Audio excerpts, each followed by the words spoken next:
Dès que tu te connectes à Internet, un flot d'informations te submerge et il s'avère que 90% de ces informations sont un mensonge absolu et éhonté.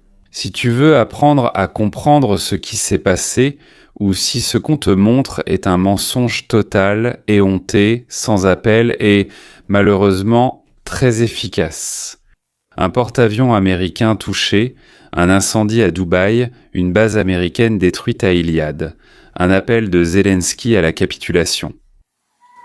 Le 28 février 2026, les États-Unis et Israël ont frappé l'Iran, et l'Iran a répondu par des salves de missiles et des essaims de drones. Un conflit armé a éclaté, celui que beaucoup redoutaient depuis des années, une confrontation militaire directe entre Téhéran et Washington. Avec les premières explosions en Iran, une autre guerre a débuté pour la population. Invisible, fulgurante et peut-être par ses conséquences à long terme, tout aussi dangereuse que celle qui se déroulait dans le ciel, la guerre de l'information. Une frappe massive de missiles iraniens à Tel Aviv, une autre vidéo semblant montrer la destruction totale d'une base militaire américaine à Riyad, tandis qu'une autre inflige d'énormes dégâts à ce bâtiment à Bahreïn. Ces images dramatiques ont vite circulé sur les réseaux sociaux, mais se sont toutes avérées fausses.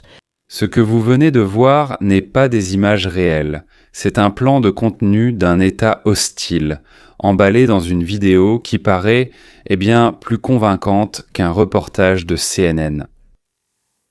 Une qualité cinématographique, un éclairage dramatique, des détails précis de l'architecture urbaine. Quelques heures seulement après le début de la frappe, les réseaux sociaux étaient déjà inondés de centaines de vidéos truquées. La Burj Khalifa en feu à Dubaï, une base américaine détruite à Riyad, le porte-avions Abraham Lincoln coulé, une frappe de missile sur le centre de Tel Aviv. Tout cela est filmé avec une qualité cinématographique, et tout cela est un mensonge créé par des réseaux neuronaux. Analysons des cas concrets, car chacun d'eux est une leçon. Premier cas, Abraham Lincoln. Les médias d'État iraniens ont déclaré que le porte-avions USS Abraham Lincoln avait été touché par des missiles iraniens et coulé dans le golfe Persique. Messieurs, un porte-avions nucléaire, le navire amiral de la présence navale américaine dans la région, c'est tout simplement une sensation colossale, surtout s'il a été coulé, pas seulement endommagé. Le commandement central des États-Unis, le CENTCOM, a immédiatement et catégoriquement démenti cela. Voici le porte-avions en service, il n'y a aucune perte parmi l'équipage. Mais le titre s'était déjà répandu sur des millions d'écrans. Le démenti a mis plusieurs jours à rattraper le mensonge. Le deuxième cas concerne les chiffres, les pertes. Le corps des gardiens de la révolution islamique a annoncé que pendant les 2 premiers jours de combat, 650 soldats américains avaient été tués ou blessés, soit 650 personnes. À titre de comparaison, selon les données officielles, il y en avait 6, donc l'écart entre les chiffres iraniens et la réalité est exactement de 100 fois. Mais le chiffre de 650 a été diffusé, s'est répandu sur divers canaux Telegram, et est devenu une vérité pour ceux qui lisent les titres sans vérifier la source. Troisième cas, le F-35 au-dessus de Téhéran. Une vidéo est apparue où, soi-disant, les systèmes de défense aérienne iraniens abattent un avion américain au-dessus de Téhéran. Lequel, Le plus important, l'invisible, le F-35, un triomphe de propagande absolue. L'Iran, petit face à la Grande Amérique, abat son meilleur chasseur. Sauf que, si on regarde bien, la vidéo montrait exactement le contraire. Comment le F-35 détruit le Yak 130 iranien. Le montage a littéralement renversé la réalité, et des millions de personnes l'ont cru. Parce qu'ils voulaient sûrement y croire, parce que les nôtres sont bons, les Américains sont horribles, et le pire d'entre eux, c'est Trump. Vraiment, quel horrible personnage.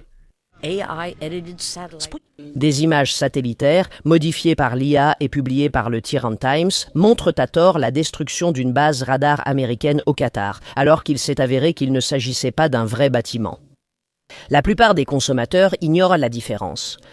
Les chercheurs ont découvert que les analyses de l'IA de Google et de Google Lens donnaient parfois des résumés inexacts, en considérant des images générées par l'IA comme réelles. Alors que le conseil de surveillance de Meta a critiqué ces mécanismes de détection des deepfakes comme étant inadéquats. Superpose la 4e couche. Images satellites, donc Tehran Times. Un média d'État iranien a publié ce qu'il a appelé des images satellites d'une base radar américaine détruite au Qatar, format avant et après. Ils disent que c'est une preuve convaincante. On voit les bâtiments, les véhicules, les cratères d'explosion. Tout cela est très impressionnant. Professionnel. Presque parfait. Presque. Parce qu'il y a un fait. Les vérificateurs ont remarqué un détail que des millions ont manqué. Sur la photo d'avant et sur celle d'après, les voitures sur le parking sont exactement dans les mêmes positions. Pixel pour pixel. Avant les explosions et après. Parce qu'après, c'était exactement la même image provenant des bases ouvertes de Google Earth, datée de février 2025, sur laquelle l'intelligence artificielle avait ajouté de la fumée, des cratères et des destructions. L'IA a brillamment simulé les explosions, mais déplacer les voitures ne lui a pas été demandé. Ce n'est pas juste une erreur, c'est une règle d'or de la vérification. Regardez les détails qui ne changent pas. Eh bien, la nature ne fait pas de copier-coller. Les gens le font. Parlons de l'ampleur, car ce ne sont pas des cas isolés, mais un système. Des chercheurs de l'Association Internet d'Israël, en collaboration avec des organisations partenaires de 23 pays, ont analysé 592 contenus liés au conflit. Les conclusions se sont avérées très simples et révélatrices. Ainsi, 84% de tout le contenu faux est constitué de vidéos. Ainsi, 13% sont des images et seulement 3% du texte. La guerre des fake news est devenue avant tout une guerre de vidéos. Et ce n'est pas un hasard. La vidéo suscite une réaction émotionnelle plus forte que n'importe quel autre format. Il est plus difficile de vérifier une vidéo sans outils de spéciaux. Les algorithmes favorisent beaucoup plus la vidéo car elle retient l'attention. Maintenant, le chiffre clé, 72% de tout le contenu faux dans ce conflit promouvait le récit iranien. Parmi le contenu entièrement créé par des réseaux neuronaux, c'est 90%. Les vidéos sont davantage mises en avant. L'Iran n'a pas simplement participé à la guerre de l'information, il l'a dominée, il l'a utilisée pour attaquer, produire, distribuer et coordonner. Ce n'est pas une propagande spontanée, c'est un programme d'État déjà rodé, préparé et planifié. Le New York Times, en 2 semaines de conflit, a identifié plus de 110 images et vidéos uniques créées par l'intelligence artificielle. 110 éléments en 2 semaines, c'est tout simplement une production de mensonges à l'échelle industrielle. Ce n'était pas une frappe contre l'Iran ou contre Israël. Cela a été vendu en ligne comme si c'était une attaque contre un site nucléaire israélien. Ce n'était pas le cas. C'était une explosion en 2017 dans un dépôt de munitions ukrainien. Ai-je bien compris ? Oui, je veux dire, nous prenons des images clés, nous faisons des captures d'écran de ces vidéos et ensuite nous effectuons une recherche inversée d'images.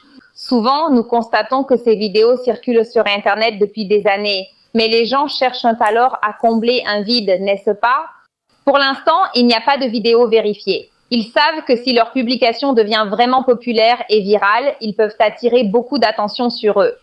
Et apparemment, ils n'ont absolument aucun scrupule à partager ce genre de choses. D'accord, cet exemple suivant me sidère complètement. Ce sont des images tirées d'un jeu vidéo. Cela montre simplement à quel point les images des jeux vidéo sont réalistes de nos jours et comment elles sont diffusées en ligne en se faisant passer pour des images réelles liées à cette guerre en Iran. Regardez ça.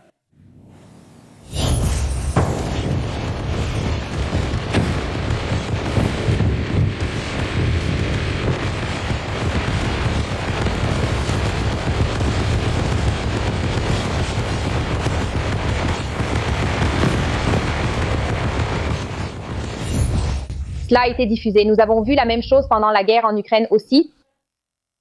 Donc, dans ce cas, il était affirmé qu'un avion iranien attaquait un navire américain. Mais ce n'est pas vrai. C'étaient des images d'un jeu vidéo et Twitter a publié une réponse en déclarant qu'il s'agissait de séquences simulées. Il était précisé que cette vidéo montrait des images simulées provenant d'un jeu vidéo.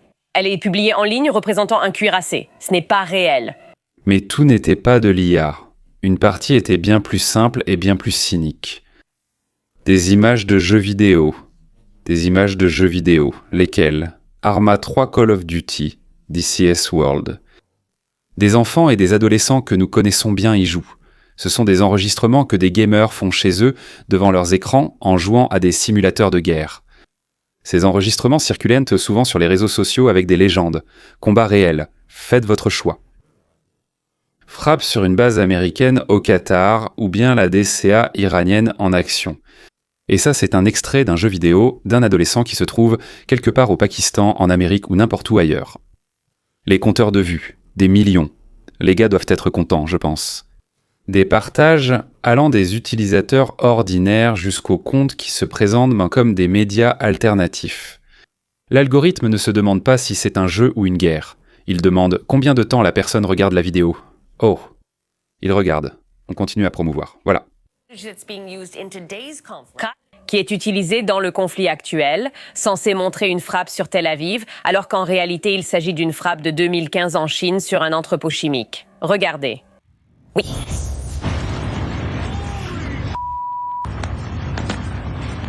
Ой, нет. Avec des flammes similaires.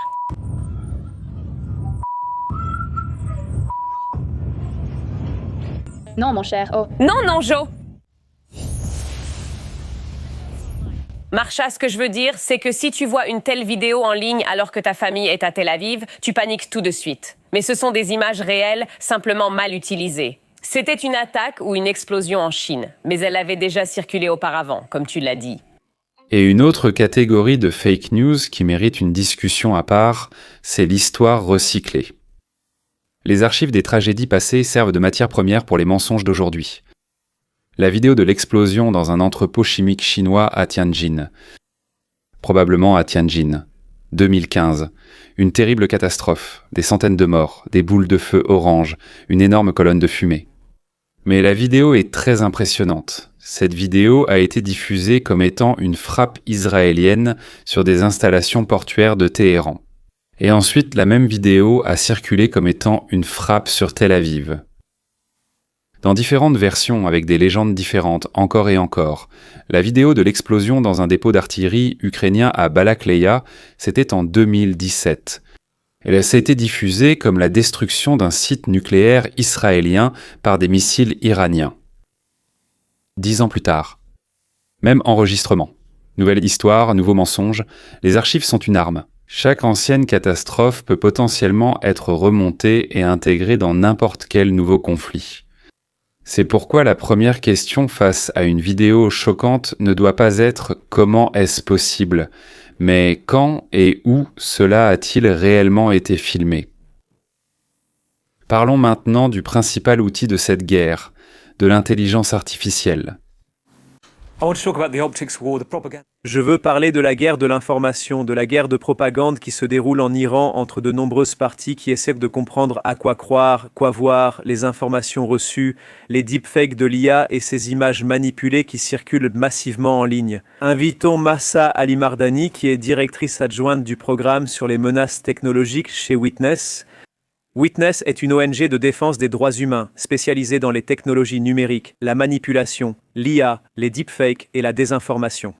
Bienvenue dans l'émission Mahsa, je suis très heureux de parler avec vous ce soir. Commençons par expliquer comment fonctionne Witness et quel travail vous menez en Iran.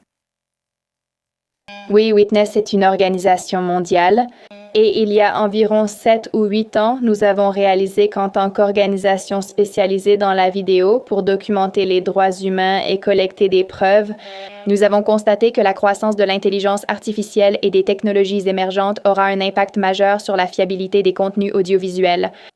Et bien sûr, Witness travaille sur cette question en abordant de nombreux aspects différents. Nous avons ce groupe d'intervention rapide sur les deepfakes. C'est un service pour les vérificateurs de faits, la société civile et différents journalistes afin qu'ils puissent signaler différents cas.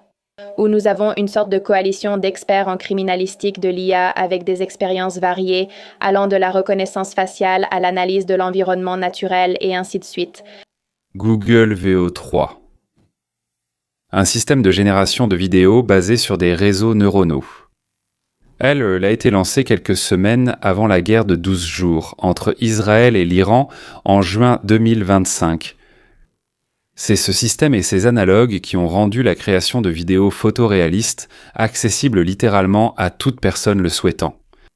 Sans studio, sans réalisateur, sans acteur, sans connaissance particulière. Il suffit d'un smartphone, d'un compte, et de quelques minutes. C'est pourquoi juin 2025 est devenu un tournant dans la guerre de l'information dont nous parlons. C'est à ce moment-là que le terme AISLAB, qui signifie littéralement à la fois déchets et ordures, mais déchets est sans doute plus approprié, est entré dans l'usage courant.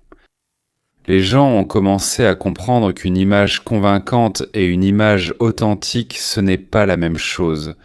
Mais cette prise de conscience est venue une fois le coup porté et les dégâts causés. La vidéo de la Burj Khalifa en feu a été entièrement générée par une intelligence artificielle, et elle a recueilli des dizaines de millions de vues rien que sur une seule plateforme. Selon BBC Verify, la portée totale des fausses vidéos et des vidéos générées par l'IA liées au conflit a dépassé, tenez-vous bien, 100 millions de vues, et cette conversation s'est déroulée pendant les 12 premiers jours, autrement dit 8 millions de vues par jour. Autre sujet, le rôle des plateformes. Ici, il faut être honnête, les plateformes ont échoué. Grok, l'assistant IA de la plateforme X, a confirmé à plusieurs reprises des vidéos truquées comme étant réelles. Quand les utilisateurs demandaient si c'était réel ou non, des gens faisaient cet exprès de tester, montraient un faux bien connu et demandèrent à Grok si c'était authentique. Grok répondait oui. Oui, pour une raison quelconque. L'IA contre l'IA ne fonctionne pas encore. Nous verrons si cela fonctionnera plus tard ou non. X a finalement annoncé la suspension temporaire de la monétisation pour les auteurs qui publiaient du contenu généré par l'IA sur la guerre sans le signaler. C'est la bonne décision. C'est tardif et, évidemment, les faux contenus se sont déjà largement répandus. Le réseau mondial affirme avoir publié plus de 500 démentis d'informations fausses dans différentes langues depuis le début du conflit actuel en Asie de l'Ouest. Un rythme jamais vu auparavant lors de crises similaires, et ils disent qu'entre un quart et un cinquième d'entre elles ont utilisé l'intelligence artificielle. Un phénomène comparable a été constaté pendant les guerres russo-ukrainiennes, israélo-gazaouis et d'autres conflits, générant des vagues de contenu issus de l'IA. Il me semble qu'à l'heure actuelle, nous devrions tous commencer à considérer les photos, les vidéos et l'audio comme des rumeurs. Les réseaux sociaux sont désormais saturés de déchets générés par l'IA, où de fausses images concurrencent et éclipsent souvent les vraies. Le problème, c'est moins la croyance en la désinformation que la perte de confiance dans les vraies informations. Et maintenant, voici l'un des exemples les plus frappants que je veux que vous reteniez. La Maison-Blanche.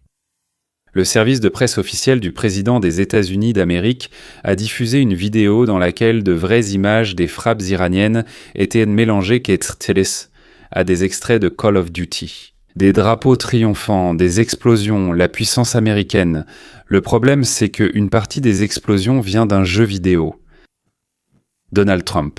Il a publiquement averti la communauté internationale que l'Iran utilise l'intelligence artificielle comme arme de désinformation. En même temps, le service de presse du président publie aussi du contenu hybride mêlant IA et réel. C'est le diagnostic de notre époque, messieurs. Quand la guerre de l'information est menée à un rythme si effréné que même les institutions étatiques les plus puissantes n'ont pas le temps de vérifier ce qui est publié. Quand le triomphalisme est plus important que la précision, quand la rapidité prime sur la vérité. On ne peut pas ne pas parler de l'agence, de la désinformation. La métaphore journalistique est une description d'un mécanisme réel. La Russie et la Chine ont systématiquement amplifié les fausses informations iraniennes via les comptes médiatiques d'État sur les réseaux sociaux. Les comptes officiels russes ont utilisé des deepfakes iraniens pour promouvoir le récit selon lequel les missiles iraniens... Que faire alors ? Des bases militaires ukrainiennes à Dubaï. Encore une fois, que des missiles iraniens auraient détruit des bases militaires ukrainiennes à Dubaï. Deux fausses informations. En une seule phrase, une source iranienne, une diffusion russe, un public en Afrique, en Amérique latine, en Asie centrale, qui fait plus confiance aux récits alternatifs qu'aux médias occidentaux. L'Iran produit, la Russie diffuse, la Chine amplifie, via Weibo, Douyin, cela s'appelle une chaîne de production. Il existe deux types de fausses informations, la mésinformation et la désinformation, qui est intentionnelle, et l'intelligence artificielle facilite grandement leur diffusion. Les outils de création vidéo se sont nettement améliorés cette année, par rapport à il y a seulement 6 mois et beaucoup restent gratuits. Exemple vu cette semaine, frappe aérienne sur Tel Aviv, attaque contre la marine américaine à Bahreïn, incendie sur une base américaine en Irak, reste du bunker de l'ayatollah Ali Khamenei après un bombardement. Ça existe. Tout cela est faux. Regardez de plus près et vous verrez que beaucoup de détails ne sont pas tout à fait corrects, mais ils sont aussi trop sensationnels pour être vrais. C'est difficile à expliquer, mais chaque vidéo saisit un moment que le spectateur n'aurait sans doute pas pu voir ou enregistrer.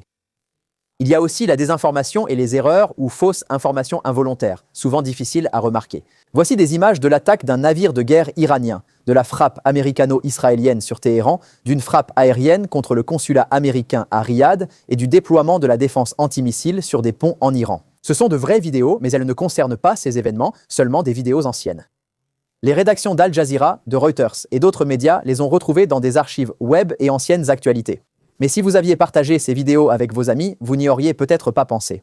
Une technologie permet maintenant de détecter les faux. Google et TinEye proposent de la recherche inversée d'images pour vérifier si une photo ou vidéo a déjà été publiée. Image Whisperer détecte les manipulations d'images. Frappe aérienne à Téhéran. Il est important de distinguer deux notions qui sont souvent confondues. La désinformation, c'est un mensonge diffusé intentionnellement en sachant que c'est un mensonge, tandis que la mésinformation, c'est un mensonge diffusé en croyant sincèrement qu'il est vrai. Dans le contexte de la guerre de l'information actuelle, les structures étatiques iraniennes produisent de la désinformation. Elles savent qu'elles mentent, tandis que des millions d'utilisateurs ordinaires à travers le monde diffusent de la mésinformation. Ils agissent sincèrement et avec les meilleures intentions. Parce que la vidéo paraît convaincante, parce qu'elle correspond à ce qu'ils voulaient en croire à ce moment-là. C'est pourquoi la tâche n'est pas seulement de démasquer les manipulateurs d'État, mais aussi de donner aux gens ordinaires les outils pour ne pas devenir des participants involontaires à leur campagne. C'était le premier front de la guerre de l'information au Moyen-Orient, en 2005, mais ce scénario était déjà testé depuis plusieurs années. Plus près de nous, en Europe, dans un pays que beaucoup de notre public connaissent personnellement ou à travers leurs proches, en Ukraine. Et là-bas, les outils n'ont pas seulement été utilisés, ils ont été développés, testés et perfectionnés. Imaginez, vous ouvrez votre téléphone le matin et la première chose que vous voyez, c'est le Burj Khalifa de Dubaï en feu, une tour emblématique connue dans le monde entier, un porte-avions américain coulé dans le golfe Persique, puis une image satellite. La base radar américaine au Qatar est réduite à un tas de décombres. Tout est filmé clairement, depuis les airs, avec de la fumée, des flammes, du chaos. Le compteur de vues atteint des dizaines de millions, les commentaires s'enflamment, les gens écrivent « C'est le début de la Troisième Guerre mondiale ». Les partages se multiplient. Un petit problème, enfin, presque ce n'est même pas vraiment un problème, mais c'en est un tout de même. Il n'y a jamais rien eu, ni porte-avions, ni Dubaï en flammes, ni base radar. Le Burj Khalifa est debout, le porte-avions navigue, la base fonctionne. C'était simplement une intelligence artificielle, un algorithme, un outil qui aujourd'hui coûte moins cher qu'un dîner au restaurant et qui réécrit la réalité plus vite que nous n'avons le temps de la vérifier. Bienvenue dans la nouvelle réalité, bienvenue dans un nouveau type de guerre. Pas une guerre de missiles contre des missiles, mais une guerre de pixels contre la vérité. D'ailleurs, c'est beau, n'est-ce pas ? La guerre des pixels contre la vérité, la guerre des algorithmes contre l'esprit humain. Aujourd'hui, nous analysons 3 théâtres de cette guerre. Le Moyen-Orient, où en février-mars 2026, le conflit États-Unis-Israël-Iran a éclaté, et le champ informationnel qui s'est effondré plus vite que le champ physique. L'Ukraine, où la Russie a affiné pendant des années ses outils de désinformation, que le monde entier voit maintenant à l'œuvre. Et enfin, l'action pratique. Comment ne pas devenir une cible ? Comment reconnaître une fausse information, comment rester citoyen et ne pas devenir un projectile dans la guerre de l'information des autres. 3 parties, une seule conclusion. Allons-y. Si l'histoire avec l'Iran est celle d'une production industrielle de fausses informations en temps réel, alors l'histoire de la Russie et de l'Ukraine est celle d'un laboratoire. Un lieu où les technologies de désinformation ont été testées, améliorées et déployées depuis des années, avant que le monde ne les découvre pleinement. Revenons au 16 mars 2022. La guerre dure depuis 3 semaines, Zelensky se cache, selon la version russe, ou dirige le pays depuis Kiev, selon la version ukrainienne. Le moral des Ukrainiens est la variable clé dans cette guerre, et c'est précisément ce moral qu'il a été décidé d'attaquer. Le Kremlin commence à utiliser une nouvelle arme dans sa guerre contre l'Ukraine. Deepfake. Vidéo. Sur cette vidéo, on voit soi-disant le président héroïque de l'Ukraine, Zelensky, qui appellerait prétendument ses soldats à se rendre et à déposer les armes. Mais personne n'est tombé dans un piège aussi évident. Voici cette vidéo à côté du vrai Zelensky, qui est salué dans le monde entier pour son leadership courageux et son refus de quitter Kiev. Sam Gregory, expert en deepfakes, la suite à venir. Le corps de cet homme ne ressemble pas à celui de Zelensky, son cou non plus, sa voix ne sonne pas comme celle de Zelensky, et son visage a juste l'air étrange. Mais de tels deepfakes peuvent tromper les gens. Le président Zelensky a réagi rapidement à la vidéo deepfake, déclarant à son peuple qu'il n'y aurait aucune reddition. Des hackers pro-russes ont piraté le site d'information ukrainien Ukraine 24 et ont mis en ligne une vidéo deepfake de Zelensky dans laquelle le président appellerait soi-disant les soldats ukrainiens à déposer les armes, à se rendre et à cesser toute résistance. En même temps, ce message a été inséré dans le bandeau défilant de la chaîne de télévision, comme s'il s'agissait d'une information urgente en direct. Facebook et YouTube ont supprimé la vidéo en quelques heures. Zelensky a enregistré une réponse directement depuis Kiev, depuis son bureau. Vivant, réel, sans script. Je ne suis allé nulle part et je ne partirai pas. Mais maintenant, faites attention à la qualité du deepfake d'origine. Et selon les standards d'aujourd'hui, c'est un travail grossier. Sur la vidéo, Zelensky fixe un point, il n'y a pas de mouvement naturel des yeux, les mains ne bougent pas, la voix ressemble à un synthétiseur qui n'a pas eu assez de données d'entraînement. Le coup passe de façon non naturelle au torse, et malgré tout. Selon les chaînes Telegram pro-Kremlin, qui se sont ensuite vantés des résultats, une partie des militaires ukrainiens a flanché, et plusieurs personnes se sont rendues sous l'influence de cette vidéo. Des gens ont vu un deepfake médiocre, mais y ont cru parce qu'ils étaient trop fatigués, parce qu'ils avaient peur, parce qu'ils voulaient que tout cela se termine. Quelques personnes se sont rendues à cause d'une simple mauvaise vidéo.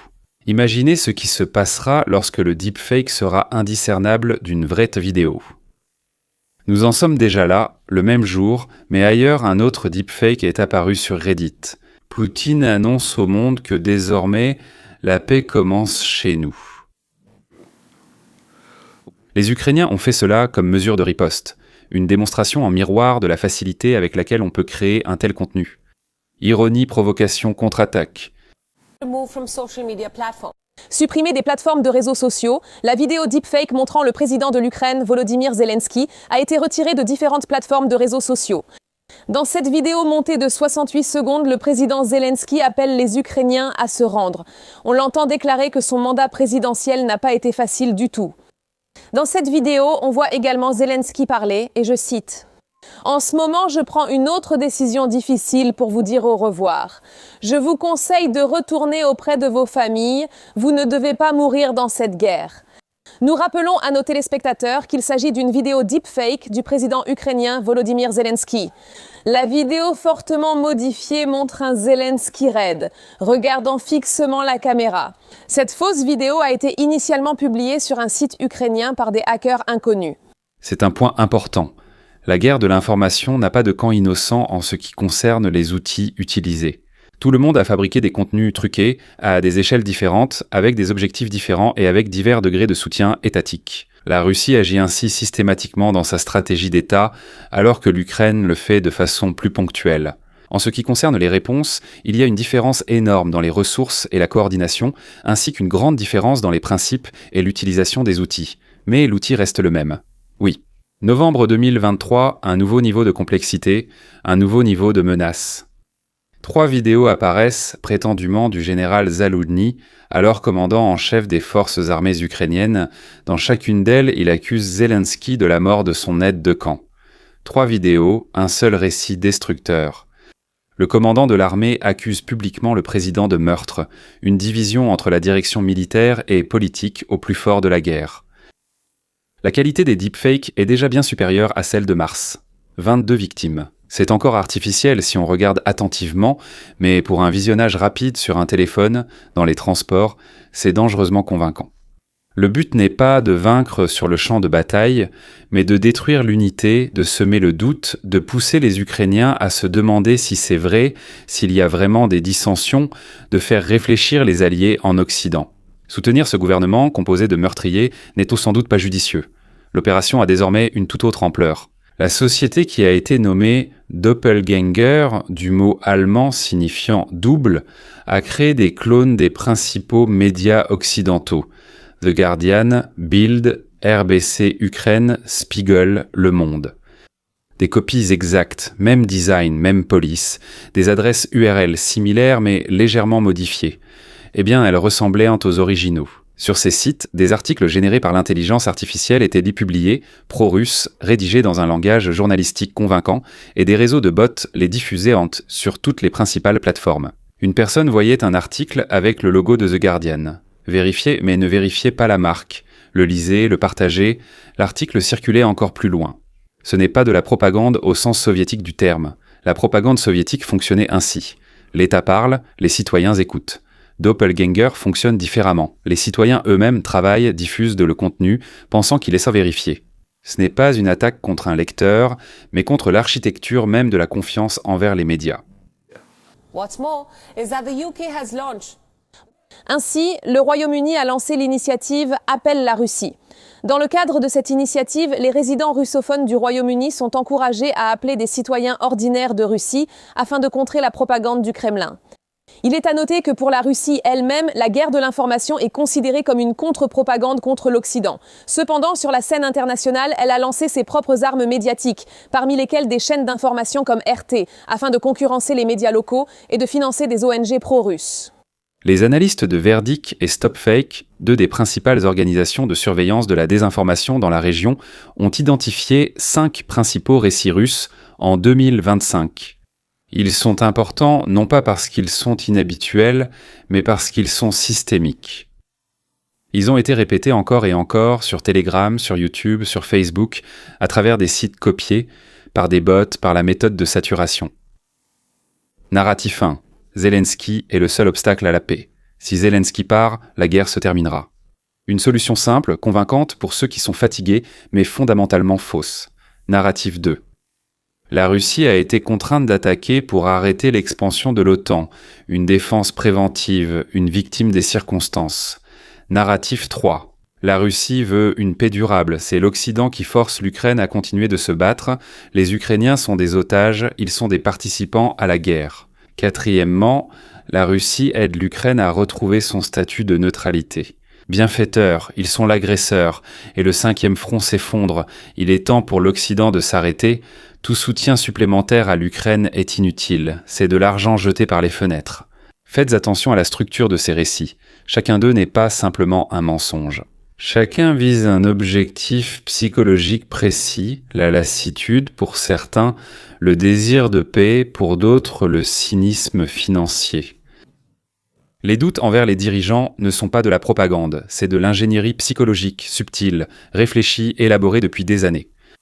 Cela a fonctionné en Europe, où certains électeurs ont demandé à leur gouvernement d'arrêter de soutenir l'Ukraine. Cela a fonctionné aux États-Unis. Une partie des membres du Congrès bloqués par les paquets d'aide, non pas parce qu'ils étaient en des agents du Kremlin, mais parce que les récits, qui sont répétés suffisamment longtemps, finissent par paraître perçus comme du bon sens. Maintenant, décembre 25e année. Vladimir Poutine a déclaré publiquement que les troupes russes contrôlent entièrement Kupiansk, une ville stratégiquement importante dans la région de Kharkiv. Volodymyr Zelensky n'a pas fait de simples démentis ni organisé de conférences de presse. Il s'est rendu à Kupiansk et a enregistré une vidéo dans la rue, entouré de militaires ukrainiens. Un président, des soldats et une ville bien vivante sont la meilleure réponse à un deepfake, une réalité inconfortable et brute, sans montage. C'est une leçon pour nous tous.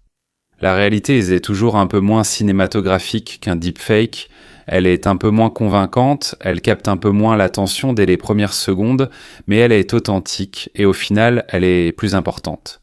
Février-mars 26. La guerre des États-Unis, d'Israël, de l'Iran, la production industrielle de faux, des chaînes de montage entièrement automatisées, des programmes gouvernementaux, la coordination entre plusieurs pays.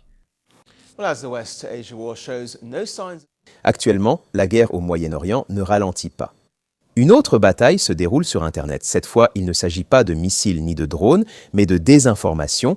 Et pour la première fois, les vérificateurs de faits affirment que l'ampleur de la désinformation dans cette guerre est sans précédent.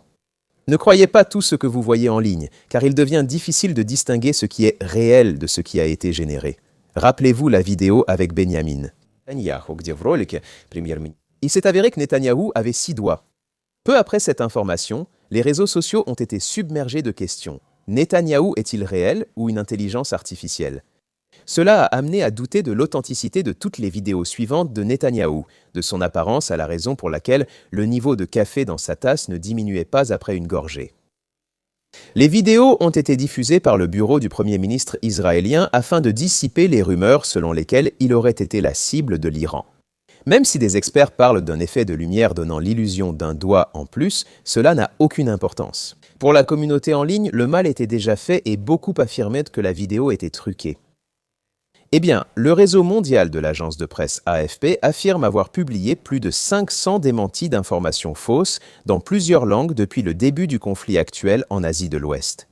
C'est un rythme inédit pour une telle crise. Il précise qu'entre 1/4 et 1/5 des cas impliquaient l'intelligence artificielle. Pratiquement. Comment le reconnaître et quels signes précis pouvez-vous repérer vous-même dans les vidéos? Les premières sont aussi les plus connues. Ce sont les doigts. Pour une raison quelconque, les réseaux neuronaux ont du mal avec les mains humaines, surtout avec les doigts. 6 doigts, des doigts fusionnés, des doigts qui traversent des objets. Netanyahou avec 6 doigts sur la main est devenu une sorte de mème justement parce que c'est un exemple classique, reconnaissable. Les gens et les vidéos bougent parfois de façon incorrecte, maladroite, anormale, subtilement fausse. Il y a une légère impression, une sensation de marionnette. Les transitions entre les gestes sont trop fluides ou, au contraire, brusques. Les coups et les épaules semblent vivre leur propre vie. Un léger problème dans le mouvement est un signal d'alerte. Troisièmement, il y a les explosions. Aussi étrange que cela paraisse, en guerre réelle, une explosion c'est le chaos. Fumée irrégulière, poussière, éclats aux trajectoires aléatoires. Dans les vidéos hollywoodiennes, des boules de feu symétriques, de beaux champignons de fumée, tout est trop parfait, trop esthétique. Si une explosion paraît belle, c'est un mauvais signe. Quatrièmement, les objets statiques. Ce que nous avons dit à propos des voitures sur les images satellites s'applique aussi à la vidéo. L'arrière-plan est trop stable. Les objets à l'arrière-plan ne réagissent pas à l'onde de choc. Les feuilles histoire ne bougent pas, alors qu'il y a une explosion à côté et qu'elles devraient évidemment bouger. Et cinquièmement, c'est le son, la bande sonore qui, dans les vidéos, vit souvent sa propre vie. Il y a de l'écho là où il ne devrait pas y en avoir, et l'absence de bruit de fond urbain là où il devrait normalement être présent. Des explosions sans onde de choc, les sons et l'image sont légèrement désynchronisés dans le temps. Vous ne me croyez sûrement pas, et vous ne devriez pas me croire. Mais la technologie moderne a considérablement élargi les possibilités des propagandistes et des responsables gouvernementaux de fabriquer facilement des images satellites incroyablement crédibles. Un nouveau type de guerre de l'information. Un autre exemple, des images satellites retouchées et modifiées, utilisées par le journal Times de Téhéran, montrant à tort la destruction d'une base radar américaine au Qatar. Mais en y regardant de plus près, ce n'est pas un vrai bâtiment. La majorité des consommateurs ne voient pas cette différence. Les chercheurs ont constaté que Google et Google Lens fournissaient parfois des résumés inexacts, confondant des images générées artificiellement avec des images authentiques. Le conseil de surveillance de Met a soumis Kamasa Kemto, directeur général de CBS Liaison News, a déclaré publiquement qu'à la rédaction, plus de 1000 vidéos prétendument liées à la guerre Israël-Hamas avaient été reçues.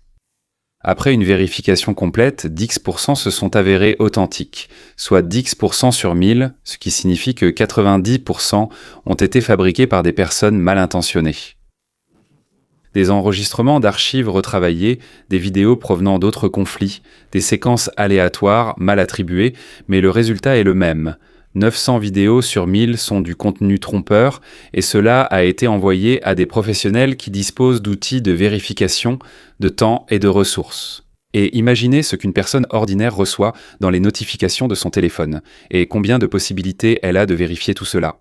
Il lui semble que cela ressemble à la réalité. Il lui semble que cela correspond à ses idées, à ses pensées, à ses désirs et à ses sentiments. Il y croit.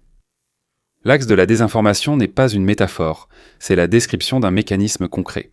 L'Iran crée le contexte, la Russie diffuse, la Chine amplifie. Ce n'est pas une convergence d'intérêts due au hasard. C'est une stratégie coordonnée, dirigée contre les démocraties occidentales et leurs partenaires, contre la capacité des gens à comprendre ce qui se passe dans le monde. Et cette stratégie fonctionne d'autant plus efficacement que nous en sommes moins conscients. Nous sommes convaincus que nous ne serons pas trompés par cela, parce que c'est un faux et ils passent rarement par des procédés grossiers. Elles agissent à travers la fatigue accumulée, à travers la baisse de confiance envers tout, à travers le sentiment que personne ne dit la vérité, donc la vérité n'existe pas du tout. En réalité, il ne s'agit plus de vous convaincre concrètement, mais de vous faire croire que la vérité est inaccessible, qu'il n'y a pas de vérité. Voilà leur objectif. Le champ de l'information est aujourd'hui un champ de bataille tout aussi important que le champ physique, voire plus important, car les pertes physiques peuvent être comptées, mais les pertes informationnelles non. 3 guerres, 3 théâtres, des mensonges informationnels. Une seule conclusion. Nous vivons à une époque où le mensonge n'est pas simplement des mots. À l'écran, voici une vidéo en résolution 4K, créée en quelques minutes. Ce sont des images satellites qui n'existent pas, c'est une voix qui prononce des mots qu'elle n'a jamais dit, c'est une explosion qui n'a jamais eu lieu, c'est une guerre qui n'existe pas. La technologie va devenir de plus en plus performante, rapide, moins chère et accessible. Dans un an, Google VO3 semblera être un outil primitif, tout comme aujourd'hui, tout outil primitif nous semble primitif. Le deepfake de Zelensky de 2022 n'est pas une raison de désespoir. C'est une raison de se préparer. Souvenez-vous de 3 principes et transmettez-les à ceux qui sont autour de vous. Le premier, l'émotion est immédiatement un signal d'alerte, pas un feu vert, mais un drapeau rouge. Si un contenu provoque chez vous une colère ou une peur immédiate, ou une euphorie immédiate, c'est exactement ce que recherchent les créateurs. L'émotion bloque la pensée critique. Arrêtez-vous, respirez profondément, vérifiez puis réagissez. Si vous avez vérifié une deuxième source, c'est plus important que le titre. On peut écrire n'importe quoi, mais qui l'a écrit et où cela a-t-il été publié? Et puis vérifiez aussi si c'est vraiment le Guardian ou si c'est un faux, d'où vient cette vidéo, qui l'a filmée, quand. C'est 2 ou 3 minutes de travail qui peuvent vous éviter de devenir un rouage de la machine de propagande de quelqu'un. Troisièmement, le silence. C'est aussi un choix. Et parfois c'est même la meilleure chose à faire, souvent c'est la bonne décision. Si vous n'êtes pas sûr, ne partagez pas. Dans la guerre de l'information, chaque riposte est une munition. À qui cela profite-t-il? De quel côté êtes-vous et êtes-vous prêt à diffuser? Parce qu'en appuyant sur « partager », vous prenez toujours parti. L'espace informationnel est cet espace où chacun de nous est soit une partie du problème, soit une partie de la solution. Il n'y a pas de troisième option. Soit nous faisons partie du problème, soit nous faisons partie de la solution. Si cette analyse, mesdames et messieurs, vous a été utile, soutenez la chaîne. Abonnez-vous si ce n'est pas déjà fait et appuyez sur la cloche pour ne pas manquer les épisodes. Cela vous aide, cela nous aide. Partagez cette vidéo avec ceux pour qui c'est important, avec vos parents, vos amis, vos collègues. Parce que les contenus sur l'éducation aux médias doivent se diffuser plus vite que les deepfakes, au moins un peu plus vite. Et maintenant, au revoir et à la prochaine.